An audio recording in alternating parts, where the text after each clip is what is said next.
Happy Monday. Welcome to another episode of Get Boosted on Shot Callers Esports. Eric alongside Matt. And a week today, it's Christmas. Wow. You believe that? It really snuck up on us. Not me, Matt. I was ready. It's very exciting. You seem pretty excited. Oh, you know. Matt's a very festive guy. Very. He just took off all his elf gear before we hopped on the show. But luckily on Wednesday, we're going to do a more Christmassy show. A holiday show. Very inclusive show. We might wear a hat. Ooh! Wow. Well, you can't miss that. You got to tune in and check out. Make sure Matt you tune in for wearing that. A hat. A festive hat. So that'll be fun. We're in the full off-season mode for League of Legends. You know, the rumors are slowly dying down, but what a lot of these rosters and players, teams are doing is heading over to Korea for the old boot camp before the season starts up. And this is not something new this year. It's been going on for years. Even pre-LCS, Dignitas was boot camping in Korea in like season 2. Yeah. They started stuff out like that. Obviously, you had CLG boot camp before playoffs in season 4, I believe. Went really well. They had a lot of hype, and I think that's where a lot of the Dunzo manifesto originated from. They eventually get 3-0'd by Curse, almost get relegated. So the question is are these Korean boot camps really that good for teams? Are they that positive? Because a lot of the times you're not even going to be scrimming against some of these top Korean teams. Yeah, it depends. I mean, when you're before Worlds, it makes a lot of sense. You're going to be, you know, facing against some of these best Korean teams. They want to get some international competition in as well. So you go to Korea, you face off against the SKTs and all these other Korean teams who are at Worlds for that international practice, because you can't get it in North America. And, you know, scrimming against teams that usually take a break after the split is over, it's really your only source of practice. But going into the NA LCS, basically every single team is trying to get every ounce of practice they can. A lot of these teams, again, electing to go to Korea. But yeah, I don't know. Right now it's kind of weird because it seems like there's still a lot of teams not fully decided.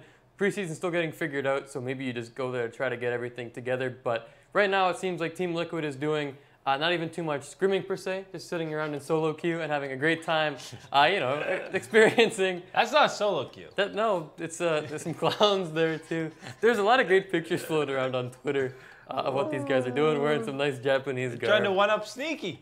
Yeah, they look pretty great. The flower hats. Oh my god. Puppleter looks like a 5-year-old boy with his water gun there. That's good stuff. At least he's got the helmet though. And that looks like it's one of those things that you stick your head in, but I think that's actually a dress. That is something you stick your head in. That is something you stick your head in. That's a scary picture. Yeah. My favorite one's coming up. Is it one of the Funhouse ones where someone looks smaller than they actually are? It's this picture where he's getting eaten by a fish. Probing the fish, yeah. That's a terrifying fish. That looks like it's something straight out of a nightmare. Korean Bootcamp.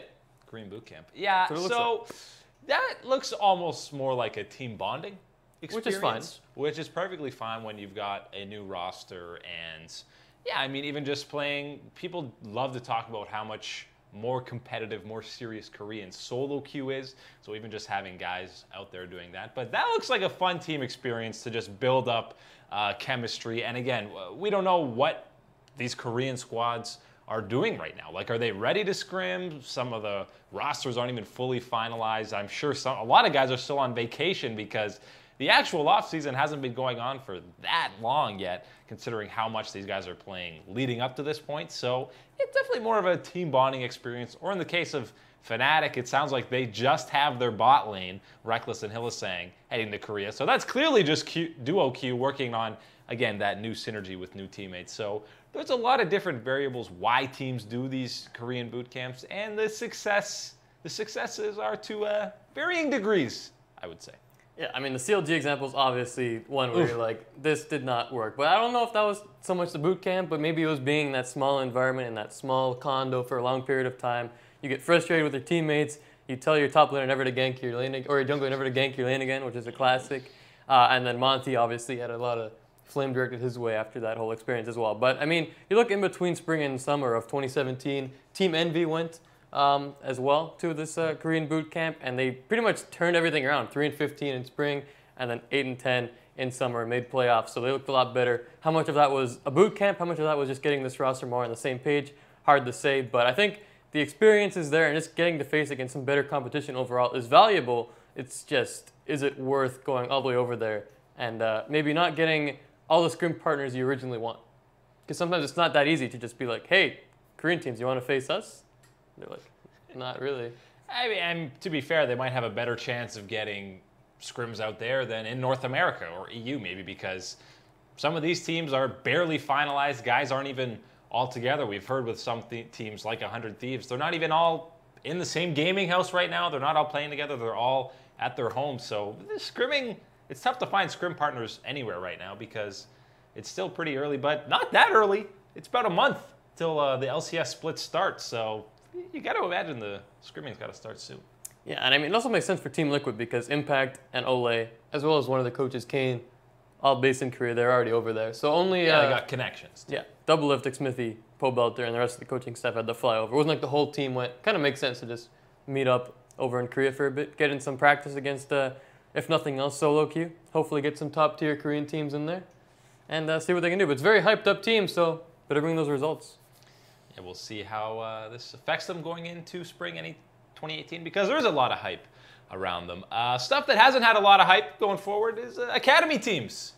You know, people, quite frankly, don't really care. We don't know a whole lot about the Academy League. It sounds like it's going to be broadcast. Only some of the games are going to be broadcast on like Fridays. They're going to have a similar format as regular LCS, but I don't know if there's a limit on how many imports you can have on your Academy team. There's these rumors about I think in an AMA, some of the NA LCS teams said there's a limit on how many veterans you can have on a roster, but what is a veteran? What quantifies being a veteran? If you've played in the LCS, are you a veteran? Played one game? You got to play 30 games? I don't know. There's a lot of question marks going on. But TSM and Cloud9 have now revealed their Academy rosters, and we'll start off taking a look at TSM's after their big announcements with Mike Young and everyone. You got guys like Mr. Rawless, who's been on the team for a while now. Yep. We kind of expected him to go in there. And Blaze Olive, the other key guy to look at on this squad, the guy they signed from the scouting grounds, I believe 7th overall. So it looks like they've actually gone ahead and signed him to their Academy team. Yeah, and then to round out the roster, they have Brandini and Grig, who are part of that Echo Fox team, whether it was the starting roster or getting subbed in and out. They both have some LCS experience, as does Shady, who spent some time with Phoenix One briefly. He was in that mismatch of supports that just kept rotating in and out with Arrow. So all these guys, except for Blaze Olive now with LCS experience, should be a pretty good-looking Academy team, obviously. I mean, and Blaze Olive is someone who's been racking it up in solo queue. But Cloud9's team, whew, they look pretty good. And I know there's a lot of guys here who have been frowned upon based on their LCS play, but Golden Glue and Keith still have all kinds of experience, and they still have that upside. Potential LCSers in the past, but now clear Academy favorites. Yeah, I mean, you have guys who have a lot of experience, like Golden Glue and Keith, and then basically 3 young guys who have had, I mean, Wiggly and Zazal have had some serious hype coming from the challenger scene, and League is a guy that Cloud9 traded up for in that scouting grounds to take 1st overall, so clearly they're pretty high on him. And yeah, right now, I mean, we've only seen like 40% of the Academy teams, but that looks like a serious contending team there. And again, if you're looking at, you can only have a certain amount of veterans, that TSM team looks like they have 4 veterans. And yeah, what's the definition? They got to set what these rules are. But, I mean, they must have told the LCS teams. Otherwise, they wouldn't know how to house these teams. Right. But 2 different-looking rosters, but they both look pretty solid. And Cloud9 announced it in spectacular fashion with the sitcom throwback where, you know, it introduced each character and doing some weird pose or whatnot. Yeah. It was a fantastic video. But yeah, look, for the overall rosters, TSM, I mean, obviously Mr. Rawless is a veteran for one of those spots. And I don't know, again, how they're defining the term veteran in this case. Is it like a full split? How many games is it required to be an actual LCS veteran? Because Brandini and Grig both spent significant time with Echo Fox last year. And TSM's looks like a team that's more trying to compete in the Academy team. I don't even know what the big goal is with Academy. Do you just play every week? Is there playoffs? Is there a trophy that you win at the end of this thing? I don't know, but it looks like they're trying to win because that Academy team is pretty good too. But at the very least, they'll have people that they can put into the main roster if anything would to happen to someone on the main team. Yeah, and yet another question mark is looking at that Cloud9 team. I mean, they had a guy like Selfie who was a pretty solid guy, maybe even potential to be an LCS starter. Not on that Academy team, so They've either agreed to a buyout of some kind with him or he's staying on that roster as a sub, which poses the question, is a sub different than being on an academy team? We don't know. Can you have 2 subs? How many subs can you have on a team? And there's just so many questions that Riot hasn't really answered yet, and they're kind of running out of time. I don't know where Selfie's going. I don't know either. Maybe back to Europe. Maybe he's not moving. Maybe he's still on Cloud9. But we do know that Cloud9 at one point signed him, but he was missing from that big announcement, whether it's LCS or Academy. You would think even if he was a sub, they would have announced him in that video. You'd think so. Him along with Ray looks like they're on the way out. Ray we already expected, but Selfie seemed like it was a done deal after he was announced in the same press release as Licorice and Wiggly. So no idea what's happening there. Yeah, and Selfie was a guy that for sure is a shoo-in to at least start on an academy team. Maybe Riot said, oh, wow, you can't have a veteran. Like, Yeah. What? A veteran? Veteran and import? So maybe Cloud9 wasn't aware of these rules that Riot was bringing in. But either way, I'm sure we'll find out where Selfie's going. That would make sense, actually, because Keith and Golden Glue, you have to say, are veterans. Yep. And then if Selfie also qualifies, because he did spend, I guess, some or a lot of time on an LCS stage way back when, then that would exceed the rule. So whatever the veteran rule is, maybe that's what happened to Selfie. Who knows? Please tell us what the rules Yes. are, Riot, so we can mindlessly abide by them. Maybe. Selfie, a guy, maybe there's a spot he could go on Vitality.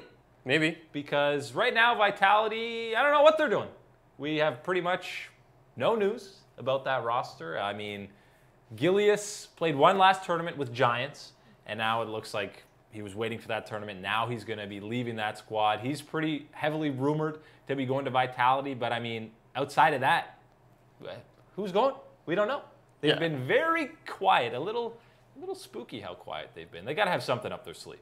The whole Giant scenario was weird because they were playing in the Spanish league, and they probably couldn't make an announcement until that entire thing was over. But it's hard to believe that this Giants roster is going to stay exactly the same. And if you're Team Vitality and you had some of these Giants guys on that roster as well, then you technically couldn't say anything either. So is it just a situation in which they were still signed to this team and you couldn't actually make the announcement because they're under contract and actually playing on a tournament stage, or are they just not announcing something? Are they still trying to figure it out? Because we know they had Cabo Shard and Steelback last year. Are they still on the team? They must be, because they haven't been signed with anyone else either. So it's very confusing what Team Vitality is up to, and they really haven't said anything at all, not even a little cheeky tweet being like, can you announce it here? Or like the Optic countdown, 5, 4, 3, 2, 1, even though we already knew your entire team. So not entirely sure what Vitality is doing. I still suspect a guy like Gilius to make the transition over to that team, but maybe they have their eyes on one of these big stars who are left off of a team so far. I don't know. Yeah, there are still guys like Forgiven. He still exists. Is he going to go on an LCS team? I'm hard-pressed to see him finding a squad, going to one right now. But, I mean, he's still super active on social media, commenting about League of Legends. He's still playing League of Legends. He's been a guy who, when he's not on a team, he just plays a totally different game, goes plays Hero of the Storm, and gets to the top of that ladder. But he's still playing League, which makes me kind of think maybe he wants to play. Is Froggen still a possibility? I don't know. I would still think not. I'd still think he's streaming, but he's pumping out a lot of YouTube content, so it looks like he's after that streamer money. Fracking in the streamer and YT money, it's probably pretty good. It's definitely really good. So Vitality, a lot of questions, and pretty much every other team except for them and Giants. Now Giants, obviously, the team that'd be holding them back, and we're still participating in the Spanish league. Waiting on those two teams so we can finally move on with our lives and into this EULCS power ranking standings, positional stuff. We're still waiting. Hurry up, man. It's almost the end of December. I guess it's halfway through. But it's hard to do a power ranking when one team is basically empty. Yeah. They could bring 2 amazing imports from Korea or something, get Forgiven and Froggen, and then you're like, oh my god, this might be the best team in the league. It's pretty unlikely. But I would bet against it. It's probably going to look pretty terrible. They'll probably be a bottom 3 looking team, just based on what's left, what's available for them to move forward. But we'll see. Make sure you make some announcements there, Vitality. Soon? Come on. Soon, TM. Make sure you're sending your questions about anything off-season. We still got a lot of questions. If you know any of these Riot rules, let us know, because we don't really know what's going on. But one thing we want to get to before you say your questions, I went over it, but it's a comment. Doublelift was said in an interview with Invin. He had talked about, he's been at an 80 carry for so long. They were asking him, you ever worried about maybe falling off of your game, and he said there's a lot of AD carry talent. I'm paraphrasing, of course, by the way. Exact quote. Exact quote. There's a lot of AD carry talent in NA, but if he feels like he's slipping a bit, he'll just swap to jungle. Easy. Like Ambition did. That's all.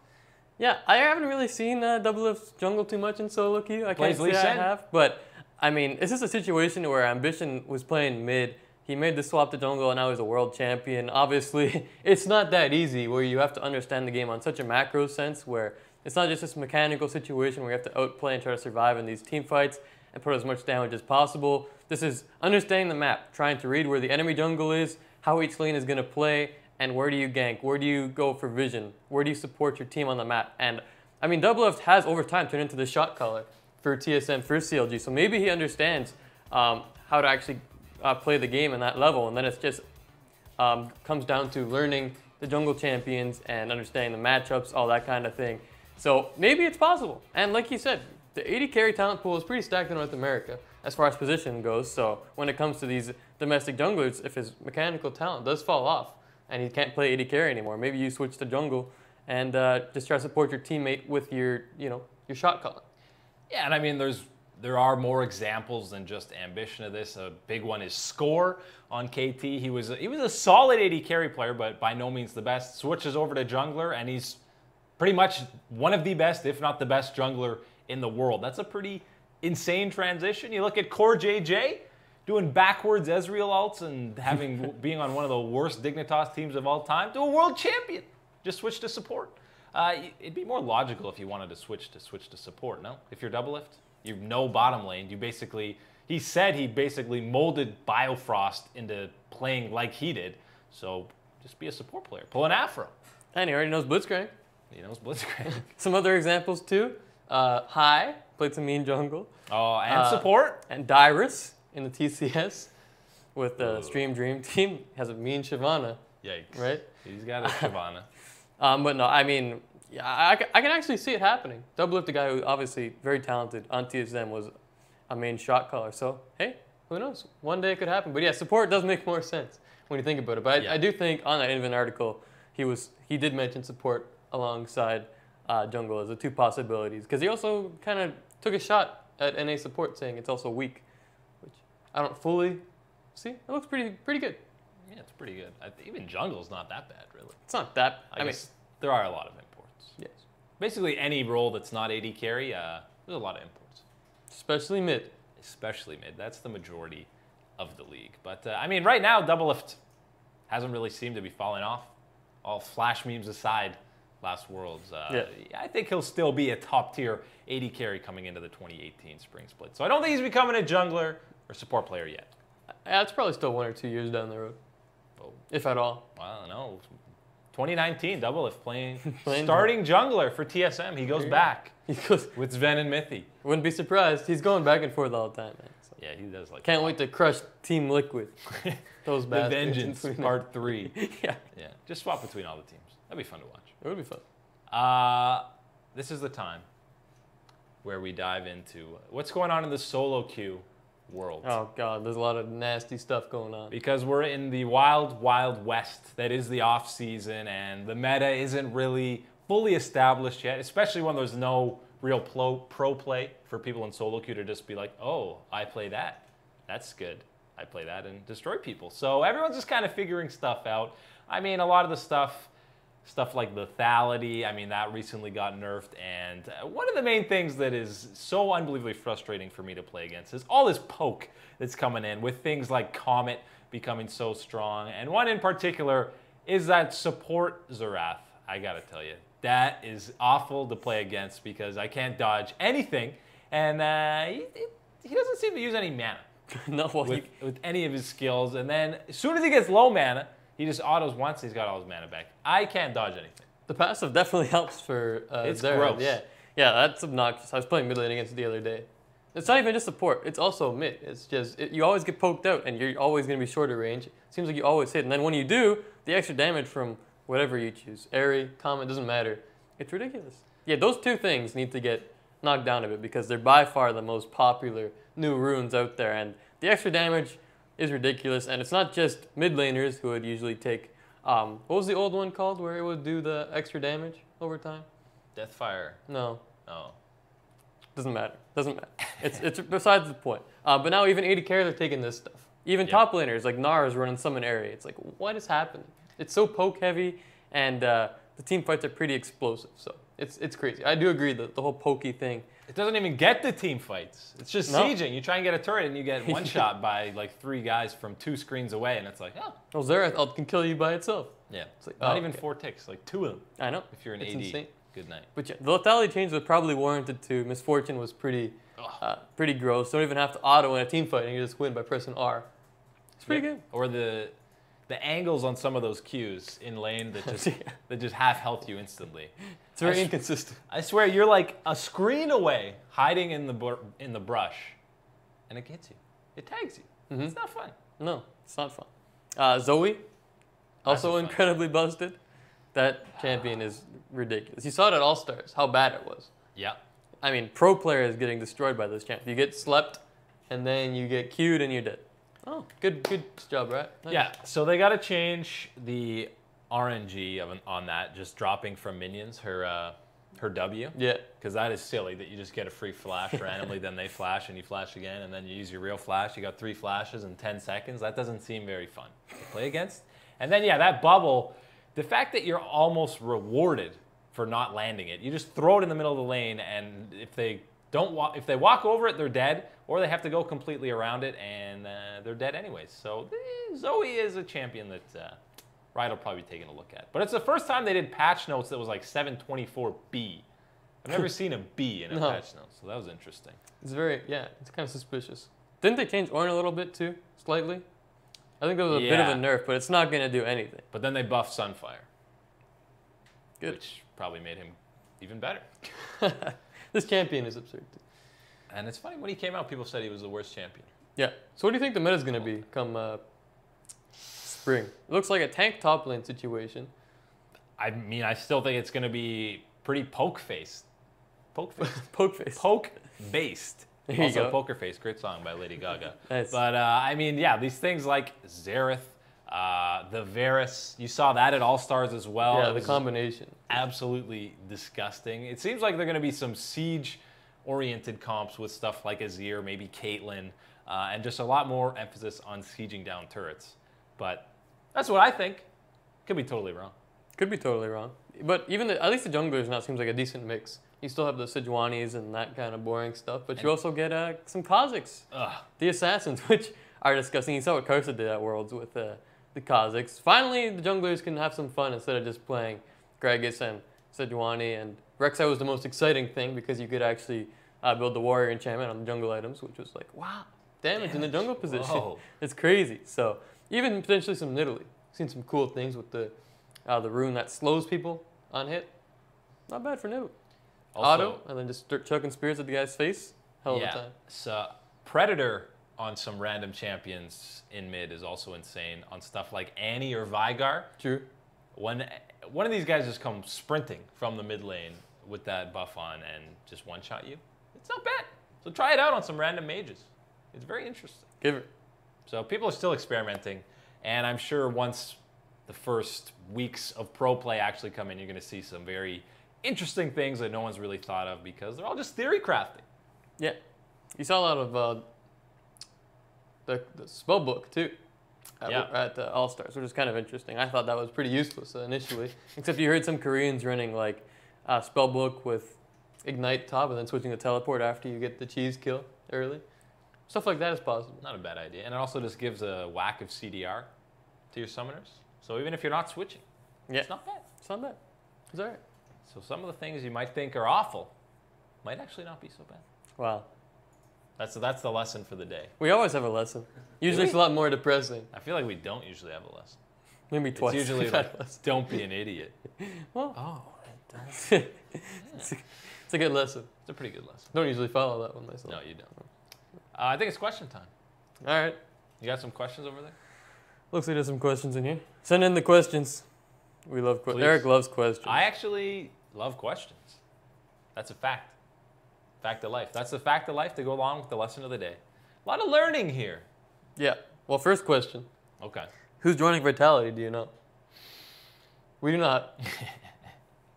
I couldn't name you one person. The only rumor that's kind of going around is perhaps Gilius to Vitality, because it sounds like he's leaving Giants, and there's only one other team that doesn't have a jungler in EU. So he might be going to Vitality. Outside of that, I have no clue. I assume they maybe keep Cabochard and Steelback because they're both decent pieces. I don't know. Are you really going to find an upgrade over either of those guys? But I have no idea. Yeah, I imagine Cabo and Steelback are staying on Vitality still. Otherwise, they would have been on another roster. There's no way they just sit back and don't move anywhere. They're definitely talented enough to be on a team. So they must still be on that roster. The rest kind of up in the air. Who knows? Many, many weeks ago, Yamato Cannon tweeted that you should be excited about this lineup. I don't believe it's going to be exciting. Star-studded. Again, paraphrasing, not actual quotes. But I realize you have to say that about your team when it's your team to hype people up. But what are you going to say? This team is very locked in bland. Yeah, you're not going to love it. It's a bunch of guys who have been pretty mediocre in the past. Be fans of us. Buy our stuff. How inspiring is it, though, to play on what's likely going to be a bottom-tier EU LCS team when relegations don't even really matter if you're going into franchising for 2019? You're just kind of like playing, maybe a team will sign me next year. Just give me money. Just money. That grind. That's it. Let's see. Is Cody's son confirmed for 100 Thieves, hoping for Tyler 1? Will not be Tyler 1. It will be Cody's son. It's confirmed. It confirmed. took like a Finally. month and a half. We made it. Congratulations, everyone. We made it. We survived. I'm a cutie pie, likely coming onto the academy team for 100 Thieves. People buy that garbage, you know that? I'm a cutie pie, not joining 100 Thieves. Cody's son is locked in that 80 carry spot. Wow. Aframu leaked it like a week ago, maybe even 2 weeks ago by now. I can't remember. We knew a million years ago. That I mean, 9 teams had their 80 carry signed like 3 weeks ago, and Team Liquid had announced that Cody's son, they had transferred to a starting spot in the LCS. The only spot left was 100 Thieves. So we've basically known for like a month or 3 weeks. Checks out. I did the math. You did the math. Yeah. Finally, they announced it. Don't know what took so long. Don't know why it was such a hard thing to do when you clearly already transferred for the guy, but there it goes. And Optic officially announced their roster with a cool little holiday photo. Carvivo in a nice costume. Little Sith Lord with a money chain. Hey, you got to embrace the villain. When Yes. people are already mad at you and hate you for what you did, just embrace the hate. You know, that's what I say. That's what I tell children. Yeah. You know what we haven't talked about yet? What haven't we talked While we let some more questions flow in. Ixu, our boy Ixu. Oh, man. This is the best piece of news I've seen in a while. Everyone knows about the whole Bitcoin thing that's happening, the whole phenomenon. Gotta get your Bitcoins, get your Bitcoins, yeah, all that kind of stuff. But this guy, done with League of Legends. Screw it. See ya. No more. I'm gonna be a Bitcoin investor. Okay? Didn't know that was a job, but that's perfectly cool. Yeah, that headline read like an Onion article. Yes. Because it was like, you Well, had to read it a few times. It was prefaced with, this is not an Onion article. Yeah. He stopped playing. He left Jin Air, done playing competitive league. I'm investing in Bitcoin. That is my full focus, and that is all I will pursue going forward. Got no time for anything else. I feel like you could do both. No. You gotta keep an eye on everything. Apparently in Korea it's intense though. Yeah? That's like the hub of Bitcoin investing. I mean, I guess he's going like it's his stock. I don't know. He's a stockbroker now, a Bitcoin stockbroker. I don't know enough about investing. No. To make fun of him. Yeah. But I'm kind of gonna. It just sounds odd. It sounds hilarious. Yes. He's done with competitive league to invest in Bitcoin. That's what everyone should do. Drop what you're doing. A lot of people have investments. Yes. But not many people have investments as their job. They just watch it. Their life. I'm just gonna look at this. Tough day at the office. Oh boy. 8 hours flies by. Yeah, it does. But I respect it. It's kind of out of the blue. People thought he might be an up-and-coming guy, or they thought he might sign to a bigger team. He did sign to a bigger team. Bitcoin. He signed to the team. The team. Bitcoin team. The Bitcoin Green Wings. That's right. I can't wait till they get a league team. Yeah. All right, back to questions. Back to questions. Good chat. I'm sure there's a lot of questions about what we just said. Yeah. Wesley Brown. I feel like we haven't seen Wesley Brown in a long time. Yeah, welcome back. Welcome Wesley. back. Unless you've been here, then welcome back still, I guess. I mean, it is still welcome back. Because Either way. we weren't here since Wednesday. Yeah. Jensen is a monster, and Sneaky and Smoothie have proved they're a threatening duo. If the top laner and jungler can be solid, he thinks C9 could win Spring Split. Thoughts on this?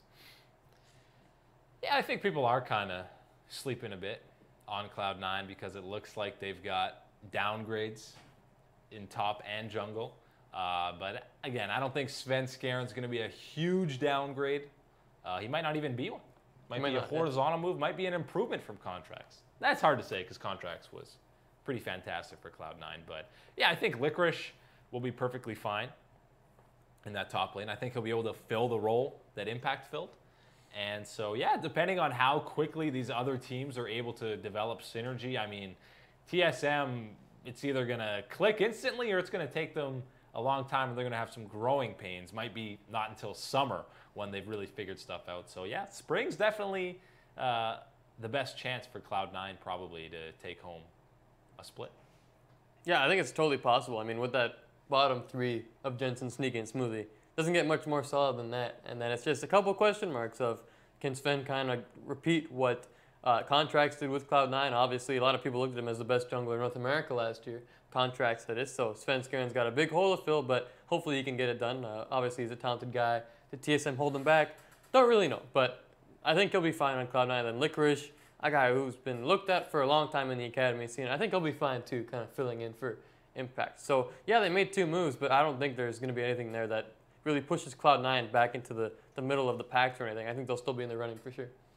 Yeah, and compared to some of these other roster moves that the top teams have done, I think they have the least adjustments they'll probably have to make in terms of personnel. I know CLG probably doesn't have a huge adjustment either, but even support is a whole new duo lane that you got to go through, and there's going to be new shot calling that's going to be going on there. Cloud9, I think a lot of it is still going to be Smoothie. They still have that guy there. So they probably have the fewest adjustments in terms of personnel to make in the entire league because, I mean, most of these teams are completely new rosters. Yeah, it's pretty crazy. They still made 2 switches. It's like they're the least changed team. Yeah. Okay. 1992 Fafnir. Academy teams, do we have anything? We got something. I think we got 4 now. Yeah, we talked about it a little bit earlier, so check the VOD. But TSM announced their team, Cloud9 announced theirs, and we already had FlyQuest and Echo Fox, I think. Yep. Is that it? Guys, I'm pretty sure that's the only ones that are officially filled out. But yeah, I mean, some of the big guys on Cloud9 League, first overall pick in that scouting grounds that Cloud9 traded up for, and they also got Golden Glue and Keith. Hell yeah. Some former LCS guys. And I mean, listen, Keith got a lot of flack, deservedly so, in the LCS the last little while. He was one of the worst AD carries in the LCS, but one of the worst AD carries in the LCS is probably going to be a top-tier guy in the Academy team, or the Academy League, I would imagine. You would think so. I mean, he's obviously got the talent. When he stepped in for TSM that one occasion, he looked pretty decent. Yeah, and his first stint with Liquid, yeah, when he burst on Keep Keith. He stole Piglet's job for like 8 weeks. Craziness. But yeah, only 4 of the teams have officially announced their Academy roster. Expect the other 6 in the coming weeks. Yeah.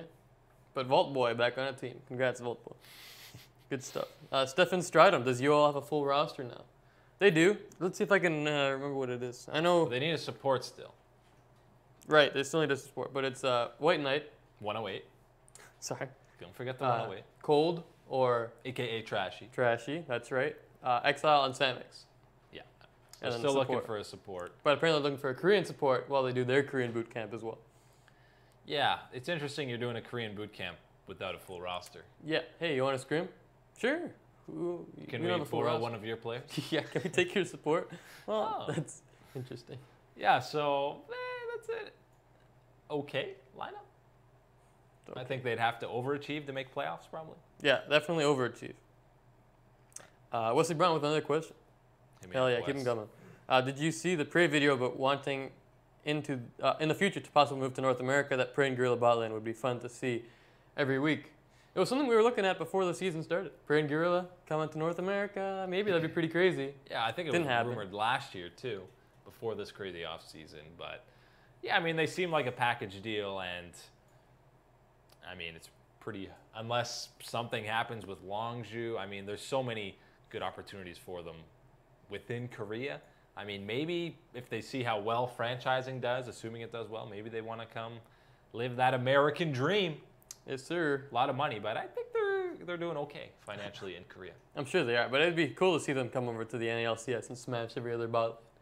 Because, man, they've been dominant for a long time. I mean, All-Stars last year for the LCK. Obviously, All-Stars isn't the be-all, end-all when it comes to how talented are you. But, yeah, they've been running wild in Korea for a long time. And if they came to North America after being probably the best duo in Korea, they would be far and away the best duo in North America. It'd also be fun to see the talent that we have here going up against those guys every single week. How would Doublelift do, Sneaky, all those guys. So it'd be cool, but at least not in 2018 spring. Or maybe NA would break Prey and Gorilla like some of the other hyped up guys who have come to NA. GBM, OQ, just see you in Turkey. ended their careers, and eventually, yeah, they go down to Turkey. Maybe NA would break them. Who knows? Yeah, some questions about C9 Academy. What happened to C9 Ray? From some old accounts, it looked like he wanted to go back to Korea. There was some also talk during the season about how he was homesick and had some issues of his own. So it looks like they've parted ways, and he wasn't in the academy team announcement. I don't think we have any news of where he's actually playing. But as far as this academy team goes, I think they're a pretty good-looking squad. We already mentioned Golden Glue and Keith, and then Wiggly and Zazal. These two guys, they've been talked about for a while as being very talented challenger players, and now they're getting a chance on the academy team to learn from some of these Cloud9 guys. I could even see Wiggly potentially getting some time on the starting roster, but we'll see. Ooh, if Sven is slumping, huh? Yeah. Oh, okay. I mean, based on only 4 academy rosters that we've seen so far, C9 definitely looks like the strongest of the 4. Yeah. Again, it sounds like the Academy League is kind of going to mirror what's going on in the LCS with a double round robin best of ones, and then I assume some kind of playoff format. But yeah, the Cloud9 roster Academy team looks pretty solid. Pretty solid indeed. Pretty solid. John Smith, thoughts on TSM Academy? Similar situation. Pretty solid squad all around. I mean, we talked about it earlier, but a Blaze Olive, big challenger guy, has been running the scene for a while. Mr. Ralles could be on an LCS team, whether in Europe or in North America. He's definitely talented enough. Obviously, back in the day with Super Hot Crew, he was a big guy. He's also very tall, very big guy. He's a big guy. Big guy, yeah. But I mean, the TSM squad also looks pretty good. TSM, they weren't just going to be this team that would go in and develop talent for the future because, look, their roster's always going to be the best.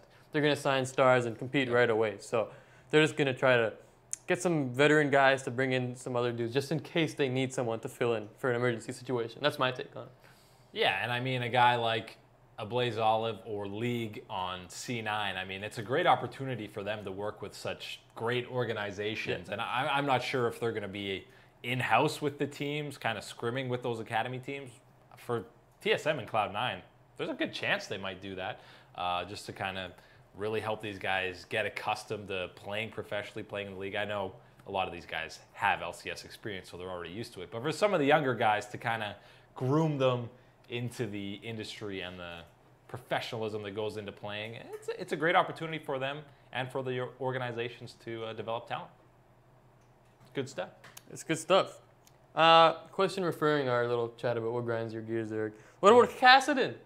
Kassadin's pretty gross. Yeah. Kassadin is pretty gross. He destroyed NA squad, GA, on that Kassadin at All-Stars. Yeah. I mean, Kassadin is a guy who has basically, at some point in basically every season of competitive league, been insane and been a must-ban, must-pick. So it's just the theme going. Anytime you have such a good jump on a short cooldown, it's going to be insanely difficult to bounce. Especially now, you can get that cooldown pretty low, like to 2 seconds, and just hop around and hop in, one-shot somebody, and get out. And it's like, okay, well, that was fun. Yeah. What a time. Yeah, Kassadin is also pretty irritating. Forgot about that. Thank you, sir, for making me relive that stuff. Josh E says, do you think Santorin will do well in H2K? How will he match up against the rest of EU? I think he'll be pretty decent back in Europe, to be honest. I mean, he's not going to blow us away with taking this H2K team to the top, but I think on his own he'll stand out and be a pretty good jungler that'll show you why TSM originally picked him up, why he was originally one of the more aggressive guys. So I expect to see that from Santorin again. Yeah, I think H2K, you can probably help maybe get one of the lower ends of the playoff seeds, maybe slide in that 6th spot. That H2K roster, I initially looked at it and I was like, wow, that is terrible. They're going to be 9th or 10th. But, after looking at some of the other rosters, kind of rethinking it, that roster's not that bad. They got some young, up-and-coming talent from a couple of some Schalke guys and Cadril and Sheriff. They might actually be pretty solid. I mean, a guy like Smitty J has been around for a long time. Yes. He's been on a lot of teams. But Santorin's a guy who, I thought might get picked up by an NA LCS squad. So I'm happy to see that he got a starting spot on an LCS roster because he definitely deserved it. He's been grinded in that challenger scene and been one of the best junglers down there. Yeah, he's been working hard. He deserves it. So spent that time with Gold Corn United under Loco Doco, and now he's back in the LCS. So congrats to him. Meteor Snipers B says, does anyone know what happened to Piglet? Back to the 100-acre woods with that man. He's been locked up by Pooh in his house, trapped forever. That's dark, man. He's just hanging out with Christopher Robin and. I forgot about that kid. Yeah. How many of the Pooh characters can you name? Eeyore. Eeyore. That's probably it, to be honest. It's been a while since I watched that. Come on, man. How'd you forget Tigger? It's been a long time. Alex, you have it anymore? Piglet, yeah. Is there anyone else? What about the rabbit? What's the rabbit's name? Mr. Rabbit, probably? There's no way that's his name. Mr. Anyways, no, What's going on with I Piglet? don't know. Yeah. It sounded like he was going back to Korea. I don't know if a Korean team's going to pick him up. If they did, it'd definitely be a lower tier squad. But he ain't coming back to Team Liquid. That's for sure. Unless he's on an academy team. I don't think he would do that. Hey, man, you saw Mad Life and Dandy in the NA Challenger scene. I'm expecting anything. Who knows? Anything could happen. Yeah, that's fair. There's a lot of weird stuff going on with Koreans coming over to just join Challenger scene. GBM's in Turkey. What's going on? Yeah, I don't know. It's an odd world we live in now. Nick Kuhn says, what is more likely, Clutch Gaming first or CLG last? Oh, well, we're gonna agree on this one. As long as Golden Guardians and Optic are in the league, I don't think CLG is finishing last or anyone's finishing last. Clutch Gaming first is that's pretty tough to see, but I could see them making top 3, so I think that's more likely than CLG being that bad. Again, are we talking split or actually winning playoffs? Because when I see this, I'm thinking last in playoffs. No, I'm just thinking like when you say first, are you saying win the split or like first best record in the regular season? Either one. Well, I think there's only 18 games, man. Just 18 games. That's not that many. It's not that many. So it doesn't take much to win the regular season. No, you go something like 13-5, you might win. Potentially. Probably win. Yeah, TSM not necessarily best in best of ones historically. Obviously, much different team. Mm-hmm. But TSM will probably still win the split. But if we're talking regular season, Clutch Gaming's a better chance of finishing first than CLG does it last. Yeah, they got some synergy coming right into it with 3/5 of Envy, but I cannot see CLG finishing last. It's a pretty solid looking roster. I'd be surprised if they missed playoffs, and there's some pretty bad looking rosters at the bottom that they'd have to somehow lose more than. Indeed. Another question from Nick Kuhn. Who's the best potential future coach currently playing in the NA LCS? Ooh. See into the future, Eric. That's a very interesting question. It is. I mean, the easy answer would probably be someone like High or Lemon Nation, guys who are really strategy focused. Obviously, High been a shot caller his whole career. That's all people talk about with him. It's basically, his mechanics aren't that great, but he's a very good shot caller. So you'd think that would probably translate well into coaching, I would imagine. But, any of these guys who are big vocal leaders on their squad, I feel like Darshan might be a pretty good coach because he seems to always be positive. You see any behind-the-scenes stuff with CLG. In-game, he's very vocal. He's just a likable guy. I think players would respect him because he's been playing since, Season 2 when his teachers were calling him Zion Spartan. That's right. So I think Darshan could be a good one. I've got 2 more. I've got Smoothie. Oh, okay. Cloud9 support. Again, you look for someone who communicates a lot, understands the game. Shot calling aspect always helps. I also had Mike Young because for TSM at the scouting grounds, he was actually playing a big part in helping out his team. And after the game, he'd come back, go over VODs, and be like, "Hey, work on this, work on this." And it's, I mean, when I heard the story about Mike Young actually coaching at the scouting grounds, I'm How like, is he coaching? Who is this guy? It doesn't sound like the Mike Young we know and love actually, you know, going back and being vocal and saying things in a manner that's not incredibly low-key and mildly boring. But I think Mike Young has a mind for coaching, potentially. It's there. He might still put his players to sleep when he's going over VOD reviews. That's fine. Hey guys, as you can see in this play over here, I feel like we should have done this. See, Matt's asleep. I'm asleep. I'm done. Pepperoni. How will Europe go this year? G2 again, maybe Fnatic's place?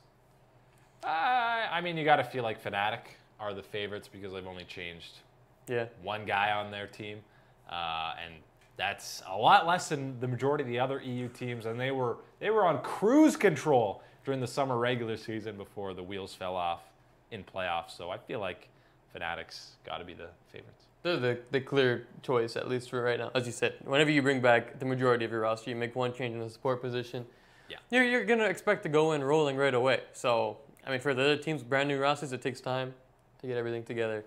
So, easy picks, Fnatic. And we'll just take the easy pick. I mean, G2, a team like Misfits, who really look at mid and support, losing Ignar and PoE, Senkux and Mickey come in. They're pretty comparable, I would say. And this is the team that had the best performance of the West at Worlds. You still got Hans Sama and Max Lord. That's a top 3 team, I think. I agree. I agree with you, Eric. Any ideas on where Froggen goes, EU? We think that he's just going to his stream it streaming up. chair. That's it. Stay at home and make some money. By the way, his webcam is so close to his... Is it? I haven't watched the stream. He's like, you can see like his whole torso. He's got a very high quality. He might have a 4K webcam. You can see his torso? Yeah. Oh, it's a full thing, but it's like, it's nice. It's a good webcam. Shout out to Froggen, wherever you got that webcam, my man. It's nice. Nice, like secondhand sponsor there. Good word.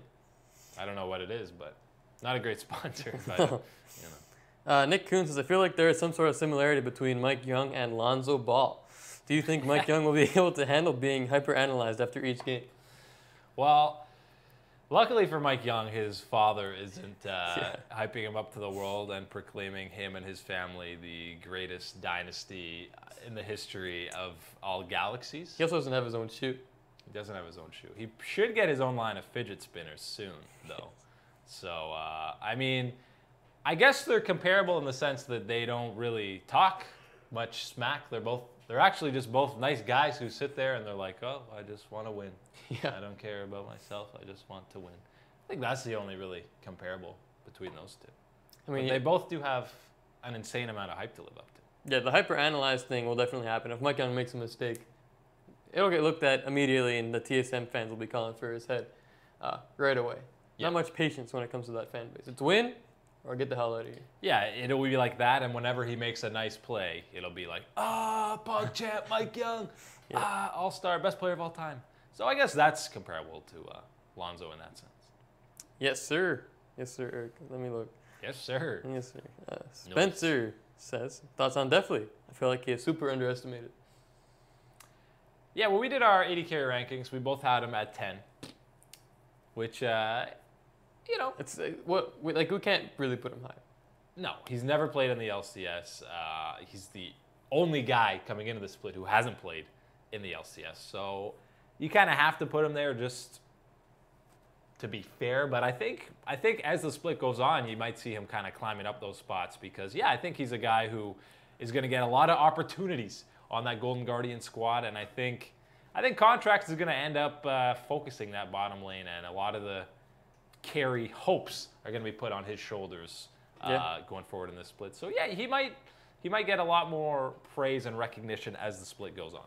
I mean, he's still young and he's got the mechanical talent, obviously, but now it's time to learn a bit more about the game. And I think it's good to do that from Matt and Hai, two guys who have a lot of game knowledge. Obviously, Hai's been around forever, and then Matt You don't notice, but he does know the game inside out pretty well. You've seen some of his VODs reviewing some team fights and some things, so he gets it, and I think he's a good guy to teach definitely how the game works. The concerning thing with definitely is some people didn't even consider him the best AD carry in the Challenger Series last year. So if you're not the best AD carry in the Challenger Series, why are you up in the LCS roster? But Golden Guardian's giving him a chance, and I think he'll be fine. I don't think he's going to blow anyone away, obviously. When your team's not super talented, it's going to be hard to put up some stellar stat lines to draw the attention. But he'll be good enough to probably make a name for himself, hopefully for him. And something that's not being talked about on this Golden Guardians roster is that bot lane is 2 Matts. Synergy. They're both named Matt, so we got to come up with some cool nicknames for them down there. Well, there's already Definitely and Matt, right? Which is pretty close to Deft and Mata, yeah. Yeah, but they're both named Matt. You got a Matt bot or something, 2 Matt bot. You got to think it's those are awful. There's something there. We'll do some research, and next show we'll have something. Not 2 Matt bot. 2 Matt bot. Bot 2 Matt. Wow, that's Matt Square. How'd you come up with that? It took me a few hours. Make sure you guys are writing these down. Yeah, that's good stuff. Yeah. Wesley Brown says, I think CLG will flounder a bit without the literal voice and face of their brand, that being Afro Moo. They were always a threat to rally, but without Moo, I think they will fall down. It's possible. You said that not too long ago, didn't you? You think it might have a big effect? Yeah, I think that there's going to be a definite adjustment period for CLG because, I think Darshan is a guy who's going to step up with the communication. And I know Rainover's coming in. Everyone's kind of just expecting shot calling to work well with Rainover and Darshan doing a lot of that, and who he kind of communicating, talking about that. But I think a guy like Biofrost is going to have to be a lot more vocal than he was on TSM because there's less aggressive personalities on this CLG squad than there was on TSM with guys like Bjergsen and Doublelift. So I think a lot of those more communication duties are going to fall on Biofrost, and it's gonna be an adjustment period for CLG. Yeah, that's always tough because Biofrost wasn't the biggest communicator on TSM. That was apparently one of the reasons why they elected to make a switch there. So it'll be a tough adjustment for him, but I think the communication will kind of shift elsewhere on CLG, which might take some time to get used to. Still a playoff team. That's right. A couple more questions before we get out of here. Hit me. Squicky, my boy Squicky says, is Hylissang an upgrade or downgrade for Fnatic? See, that's a good. When people initially saw this, they're like, clearly, it's an upgrade. Is it? But recent Hylissang might not be an upgrade. He's looked questionable. Last split, he was very questionable. That whole UOL squad was a little questionable. It was super hit or miss. It was. Samix was great.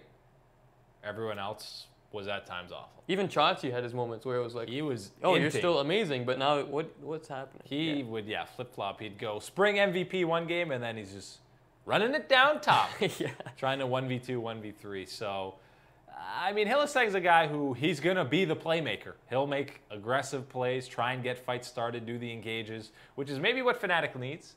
I mean, he's been around a while, for no doubt, so it's another veteran presence on that squad to maybe help out guys like Broxa and Caps. But, I mean, now they've got a lot of international experience under their belt. And, I mean, I think Reckless and Soaz are enough veteran leadership on a team. So, I think maybe it's not a huge upgrade. I feel like at worst it's like a side move. But I think maybe Hylissang's play style is going to suit Fnatic a little better than Jez's because he's so much more aggressive. And maybe Reckless and him can utilize that more during laning phase in that bottom lane to get Reckless ahead. But I mean, Brox is going to camp bottom anyways. Yeah, that's how it works. That's how Fnatic works. Let's hit 3 more questions before we get out of here. Let's do it. Well, first, someone wants another Mike Young impression. I didn't even know I did one. Did you do it? Was it me? I did one. You weren't paying attention. I'll do it again. That's a lot of pressure. All right, don't do it again. When did you do it? I'll wrap up the show as Mike. All I have to do is sound bored, and you got it nailed. Yeah. That's it. Yeah, that's all I did. I'll wrap up the show as Mike Young. That's what we'll do. There you go. If the EU LCS goes into franchising next year, will all the NA LCS players leave for EU? Probably not the NA LCS players, but some of the EU LCS players that left EU might go back to EU. So, I heard that was a potential situation. I mean, Sven and Mithy are on for a 1-year deal. You leave for TSM, you go back once EU's franchised. Febby goes back, PoE goes back. Yep. Froggen makes his millions, he goes back. It's possible. Bjergsen goes back. Import slot. To EU. Yeah, he would be an import. That's such a sad, sad world. You can't come back. You're not from here. I'm sure some of these guys who have come solely for franchising, I mean, guys like Perks and other guys who stayed in EU, I think it was Reckless actually, who said, you know, it makes sense. They're kind of just, it's kind of a up in the air year for EU right before franchising. So some of these guys are going, and then they'll probably come back for franchising. You can't really blame them for that. I mean, some of these guys' playing careers are very short. So you want to make the most of it while you can, and just franchising such a great opportunity that, yeah, some of these guys will probably go back. I don't know about local NA guys. I can't see guys like Doublelift going to EU. But maybe. They can't get a spot in NA? It's possible. It's possible. But also, EU is not really a region we've ever seen take in North American talent. So Probably. Shut up. yeah, that counts, right? Yeah. All right. Second last question. Nick Kuhn says, what team do you think will add the most fans over the course of the spring and summer split? Well, I mean, Liquid's a pretty... That's one that's already added the most, probably. Yeah, because they've been... Not only do they have guys like Doublelift, Smithy, Impact, guys that people love to see, but they've been outputting some fire content. And anytime you have like the team's owner and management staff as like a recognizable figure, that's kind of when you know how big a fan base is. When you have, you know, Reggie, you know, Hotshot, you know, Jack on C9, and you know, Steve Rick on Fox. Liquid. Rick Fox. People love Rick Fox. People love Rick Fox. All the videos of him slowly learning how to play League are pretty fantastic. Yeah. So, I mean, I think Liquid's the main team that's going to get a lot of viewers or a lot of fans pretty quickly. I think a sleeper's 100 Thieves. Seems like people are already falling in love with Nade Shot. Everyone loves Prolly, and you have the face of your franchise now is Afromoo and Medios. Yeah. That's a good way to add fans pretty quickly. And if they get any results, I think there's going to be a lot of people that kind of run over to that bandwagon. But right away, even if they're losing, you're going to have interviews with guys like Prolly. And like the potential for content with that team is just fantastic. Yeah, and all these new teams, if you have an owner or manager, someone on your staff that's pretty popular coming into this as a first-time venture and they have no idea about League of Legends, like Nade Shot, start filming you playing the game. Start streaming you playing the game because people love that, and it's so refreshing to see people have no idea what they're doing because they can't complain about anything yet, Yeah. which is what the majority of us in the community do, is complain about things. That's it. Yeah. That's our job. That's true. It's pretty sweet. Final question. 1 out of 10, Eric. Okay. How excited are you guys about the 2018 season? I mean, it's got to be like a 9.7. Can't give it a 10. You Gotta cheaped go out on the 10, Gotta go huh? 9.7. 9.6. You know what? I'll bump it to 9.8. Wow, you really It's gonna be a lit season. It is. It's gonna be a lit season. And you know, even EU, I was kind of initially like, oh, I don't want to watch any games. But you know, some of the rosters that are coming out are actually very intriguing. So I'm even interested in the EU LCS. But I mean, NA is gonna be a wild ride. It's going to be absurd. So much vengeance. Yeah, the vengeance. I'm excited for the videos that come out, just hyping up the games. But I was a bit more excited, you know, when the rosters were going crazy and the release was announced. But now it's like, there's still one more month. And there's like We still got 6 academy teams to be announced. Ooh. Ooh. Hello. Ooh. Ooh. Yeah. So what's your number? 1 to 10? Oh, it was a 10. Now it's like a 9. Whoa, it went down a whole number. Holy smokes. Yeah, it's a big deal. That's a big move. And you know Matt takes his number scale very seriously. I'm always very excited. Yes. Just like Mike Young. That's right. That's the last question? Yeah, that's it, Eric. So we're back Wednesday. Thank you for all those questions, by the way. There are some interesting ones. I like the ones where I have to sit for 30 seconds and think and sound like an idiot. More of an idiot than usual. Oh. That's key. Yeah. So appreciate all those questions. We'll be back on Wednesday. We're still back. Hopefully with some Christmas action, Yeah, some ooh. festivities, some holiday cheer. Cheer. Well, we always bring holiday cheer. Maybe we'll have some eggnog. Well, settle down. Candy canes. Name more holiday things. Candy canes. That's what I just Presents. said. Presents? I'm not bringing Matt. I got you something. What'd you get me? Nothing. I got Matt a candy cane. Spoiler. Wow. We'll be back Wednesday, Yeah, get us out of here. 2 p.m. I got to sign out as Mike Young. Thank you guys so much for watching. We really appreciate it. All the questions that you always give us. We're unbelievably thankful. We'll be back Wednesday at 2 p.m. Eric, Matt, thank you.